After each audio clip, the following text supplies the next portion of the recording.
শফাতের কান্ডারি রাসূলুল্লাহ ইয়া মুহাম্মদ মুস্তাফা নবী সাল্লাল্লাহু আলাইহি।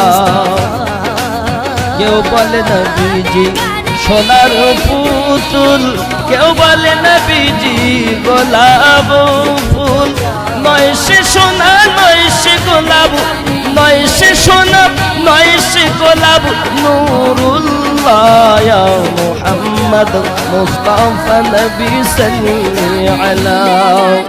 শফাতের কান্ডারি রাসূলুল্লাহ ইয়া মুহাম্মদ মুস্তাফা নবী সাল্লাল্লাহু আলাইহি। গোলাপ নয় সে গোলাপের বাবা, নবীজি হলেন কাবার কাবা। গোলাপ নয় সে গোলাপের বাবা।